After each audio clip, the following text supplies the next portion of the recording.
Shalom, selamat pagi untuk kita semua. Sangat bersyukur di pagi hari ini kita boleh kembali datang bersama-sama untuk merenungkan kebenaran firman Tuhan.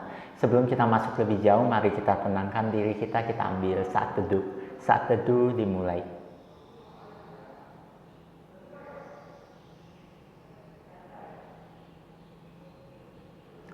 Saat teduh selesai. Saat ini kita mau bersama-sama, kita mau nyanyikan satu pujian, Hatiku Percaya.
Mari kita berdoa.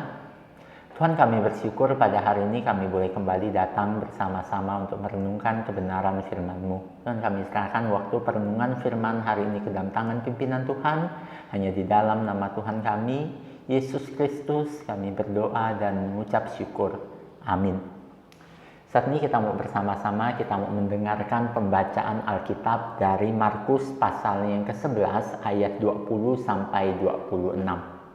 Markus pasal yang ke-11 ayatnya yang ke-20 sampai 26. Pagi-pagi ketika Yesus dan murid-muridnya lewat, mereka melihat pohon ara tadi sudah kering sampai ke akar-akarnya.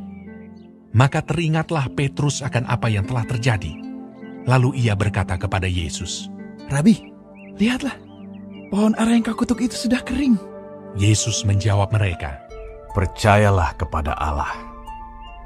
Aku berkata kepadamu, sesungguhnya barang siapa berkata kepada gunung ini, beranjaklah dan tercampaklah ke dalam laut, asal tidak bimbang hatinya, tetapi percaya bahwa apa yang dikatakannya itu akan terjadi, maka hal itu akan terjadi baginya. Karena itu aku berkata kepadamu, apa saja yang kamu minta dan doakan, percayalah bahwa kamu telah menerimanya, maka hal itu akan diberikan kepadamu. Dan jika kamu berdiri untuk berdoa, ampunilah dahulu sekiranya ada barang sesuatu dalam hatimu terhadap seseorang, supaya juga Bapamu yang di sorga mengampuni kesalahan-kesalahanmu. Tetapi jika kamu tidak mengampuni, maka Bapamu yang di sorga juga tidak akan mengampuni kesalahan-kesalahanmu."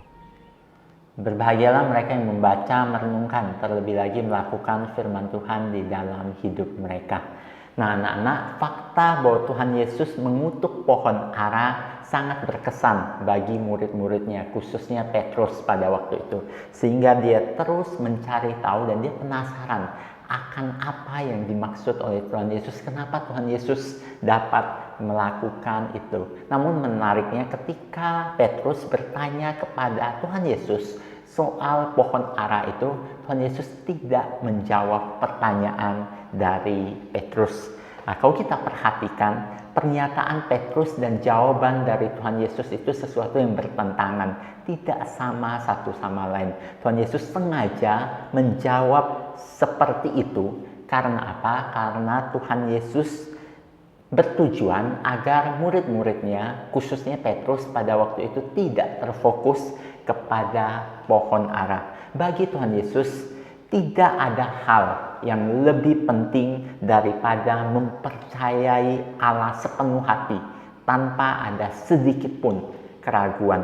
Barang siapa yang mampu melakukan hal ini, ia mampu melakukan berbagai macam mujizat di dalam hidupnya. Dalam hal berdoa, iman turut serta memainkan peranan untuk mewujudkan rencana Allah dalam kehidupan umat percaya. Menurut Tuhan Yesus, kuasa doa akan timbul apabila seseorang memiliki dua hal. Yang pertama adalah percaya bahwa dirinya telah memperoleh apa yang telah diinginkan. Tentu keyakinan yang teguh dan permohonan kita harus seturut dengan kehendak Tuhan. Oleh sebab itu, seandainya permohonan kita belum terwujud, seharusnya hal itu tidak mengurangi keyakinan kita kepada janji Allah. Kita akan tetap percaya kepada Allah walaupun itu belum terwujud. Yang kedua, memiliki hati yang bersih yang dipenuhi rasa cinta kepada Tuhan. Karena Allah yang maha suci dan maha pengasih, maka terlebih dahulu kita harus membereskan kotoran dalam diri kita untuk datang kepada Allah. Sedikit kotoran di dalam diri kita menghambat kita untuk dapat bersekutu erat dengan Dia. Untuk bersekutu erat dengan Dia dengan benar dibutuhkan cinta kasih yang murni kepada Dia. Hanya cinta kasih yang murni yang memampukan kita untuk mengampuni orang lain. Sehingga Tuhan Yesus menyampaikan itu ketika menjelaskan tentang doa. Jadi ada dua unsur yang diajarkan oleh Tuhan Yesus pada hari ini. Nah, jika dua unsur ini ada di dalam hidup kita, maka apapun yang kita minta kepada Tuhan pasti kita dapatkan. Karena apa? Karena pasti sesuai dengan kehendak Tuhan. Ketika kita mengenal Dia dengan cinta kasih yang murni, apapun yang kita minta kepadanya, itu pasti sesuai dengan kehendaknya. Itu pasti lahir dari cinta yang mendalam kepada Allah. Kiranya Tuhan memberkati kita semua. Mari kita berdoa. Tuhan, kami bersyukur pada hari ini kami datang kepadamu. Kami bersyukur firman-Mu kembali mengingatkan kami bagaimana kami harus punya iman yang teguh kepadamu, bagaimana kami harus punya relasi yang baik, cinta yang murni kepadamu. Bantu kami Tuhan, agar kami boleh memiliki itu di dalam hidup kami, sehingga kami boleh berjalan seturut dengan kehendak-Mu Tuhan. Terima kasih Tuhan, kami serahkan semua hidup kami sepenuhnya ke dalam tangan pimpinan Tuhan. Hanya di dalam nama Tuhan kami, Yesus Kristus, kami berdoa dan mengucap syukur. Amin. Oke, devosi kita hari ini selesai. Kiranya Tuhan memberkati kita semua. Soli Deo Gloria.